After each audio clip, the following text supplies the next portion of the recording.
Hi అండి. ఎలా ఉన్నారు? ఇవాళ మనం చాక్లెట్ చిప్ కుకీస్ ఎలా చేయాలో చూద్దామండి. దానికోసం నేనైతే 2 ఎగ్స్ తీసుకున్నానండి.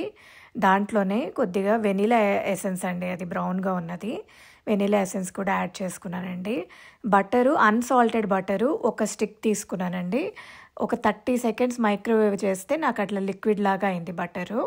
దాన్ని మనము బాగా విస్కర్ తోటి తీసుకొని బాగా బీట్ చేసుకోవాలండి. మీరు ఎలక్ట్రిక్ విస్కర్ ఉన్నా కూడా మీరు అది యూజ్ చేయొచ్చు. నేనైతే మాన్యువల్‌దే వాడుతున్నానండి. ఇలా ఆల్మోస్ట్ నేను ఒక 5-8 మినిట్స్ బాగా బీట్ చేసుకున్నానండి. సో, బీట్ చేసుకున్న తర్వాత దీంట్లో మనము షుగర్ యాడ్ చేయాలండి. 2 కప్స్ షుగరు యాడ్ చేయాలి. సో, మీరు వైట్ షుగర్ అయినా వాడొచ్చు. మీ షుగర్ ఆఫ్ యువర్ చాయిస్ వాడొచ్చండి. నేనైతే బ్రౌన్ షుగర్ యాడ్ చేస్తున్నాను దీంట్లోనే. మొత్తం 2 కప్స్ యాడ్ చేసిన తర్వాత విస్కర్ తోటి నేను ఆల్మోస్ట్ ఒక 10 మినిట్స్ పాటు బాగా విస్క్ చేసుకున్నానండి. మీకేంటంటే లిటరలీ ఆ షుగరు క్రిస్టల్స్ ఏవైతే ఉన్నాయో అవన్నీ కరగాలన్నమాట. కరిగితే ఈ మిక్స్చర్‌లో కలిస్తే బావుంటుందండి. అలా బీట్ చేస్తూ ఉండాలి. మాన్యువల్‌గా అయితే నాకు కొంచెం టైం ఎక్కువ పట్టింది. ఎలక్ట్రానిక్‌ది అయితే కొంచెం తొందరగా కూడా అయిపోతుంది మీకు. చూసుకోండి, మీకు ఒకవేళ అవకాశం ఉంటే ఎలక్ట్రానిక్‌దైనా వాడుకోవచ్చు. ఇలా బీట్ చేసిన తర్వాత దీంట్లో మనం ఇంకా ఫ్లవర్స్ యాడ్ చేసుకోవాలండి. దీనికోసం నేను 2 డిఫరెంట్ టైప్ ఆఫ్ ఫ్లవర్స్ తీసుకుంటున్నానండి. ఒకటి ఆల్ పర్పస్ ఫ్లోర్ అంటే మైదా పిండండి. 1 కప్పు మైదా పిండి తీసుకుంటున్నానండి. దీంట్లోని 1.5 కప్పు ఆల్మండ్ ఫ్లవర్ తీసుకుంటున్నానండి. సో, ఒకవేళ ఆల్మండ్ ఫ్లవర్ వద్దు, మైదానే వాడతాము అనుకుంటే గనక మీరు మొత్తం అంత క్వాంటిటీ కలిసి 2 కప్స్ అయితే సరిపోతుంది.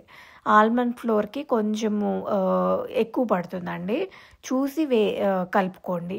మెయిన్‌గా ఏంటంటే మీరు బాగా విస్క్ చేసిన తర్వాత అవి పట్టుకుంటే మీరు చేత్తోటి ఒక ఉండలాగా చేయగలగాలనమాట, బాల్‌లాగా. అలా అయితే మీకు నుంచుంటుంది. లేకపోతే కుకీ ఊరికే స్ప్రెడ్ అయిపోయి పల్చగా అయిపోతదండి. సో, కరెక్ట్‌గా చూసి యాడ్ చేసుకోండి. మీ కన్సిస్టెన్సీ బట్టి కూడా మీకు తెలుస్తుంది.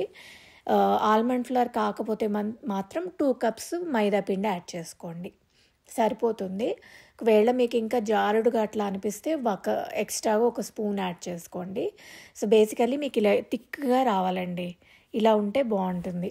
దీంట్లోనే మనము కొద్దిగా బేకింగ్ సోడా ఈ స్టేజ్‌లో నేను యాడ్ చేసుకుంటున్నానండి. మామూలుగా ఏంటంటే ఆ ఫ్లవర్స్‌లోనే కలిపేసి యాడ్ చేసుకుంటారు కొంతమంది. మీరు ఎలా చేసినా కూడా బాగా కలిపితే పర్వాలేదండి. ఇవిగోండి చాక్లెట్ చిప్స్ తీసుకున్నాను కొన్ని. హాఫ్ అయితే నేను బ్యాటర్‌లోనే కలిపేసుకుంటున్నానండి. మిగతాయి మాత్రం నేను కుకీస్ లాగా పెట్టిన తర్వాత వాటి మీద డెకరేట్ చేద్దామని అనుకుంటున్నాను నేను.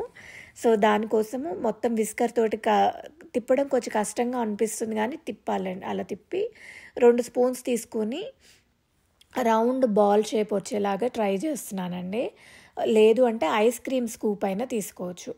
మరి పెద్ద స్కూప్ కాకుండా medium are small size scoop అయితే బెటర్ అండి. లేకపోతే కుకీస్ మీకు పెద్దవైపోయి అలా ఉండే అవకాశం ఉంటుంది. సో, మీడియం దానికైతే ప్లాన్ చేసుకుంటే బెటర్‌గా ఉంటుంది. సో, స్పూన్‌తో తీసి ఇలాగ మొత్తం అన్నీ పేర్చుకున్నానండి ఇలా రౌండ్‌గా. మీ షేప్ గురించి ఏమీ వరీ కాకండి. ఎందుకంటే మీరు బేక్ చేస్తున్నప్పుడు అదే స్ప్రెడ్ అయిపోతుంది. సో, నేను ఊరికే ఇలా పెట్టిన తర్వాత చేత్తోటి కొంచెం ఒత్తానండి. మరీ ఎక్కువేం కాదు. ఈ మాత్రం ఇవి వెడల్పుగా అవుతాయండి బేక్ అయినప్పుడు. నేనైతే కొంచెం చిన్నగా ఫ్లాట్‌గా వచ్చే వరకు చూసుకున్నాను అంతేనండి. దాంట్లోని ఇంకా మన చాక్లెట్ చిప్స్ ఉన్నాయి కదండీ! ఒక్కొక్క దాని మీద 3 కానీ, 4 కానీ అట్లా మీకెలా కావాలంటే అలాగా మీరు డెకరేట్ చేసుకోండి. వీటి బదులు M&M's కూడా పెట్టుకోవచ్చండి. చాక్లెట్ చిప్స్ వద్దు అనుకుంటే దీన్ని సబ్స్టిట్యూట్ చేయొచ్చు M&M'sతో కూడా. మీకు ఎలా ఇష్టపడతారు మీ ఇంట్లో అనుకుంటే అలా ప్లాన్ చేసుకోండి. మా పిల్లలకి M&M's ఇష్టమే, కానీ ఈ ప్రస్తుతానికైతే ఇంట్లో చాక్లెట్ చిప్స్ ఉన్నాయండి. అందుకే ఇది యూజ్ చేస్తున్నాను.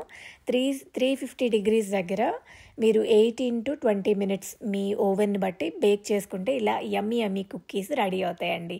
మీరు కూడా ట్రై చేసి ఎలా వచ్చిందో చెప్పండి. Please like, share and subscribe our channel అండి. Please support us by subscribing and sharing అండి. Thank you so much for watching. Have a good day.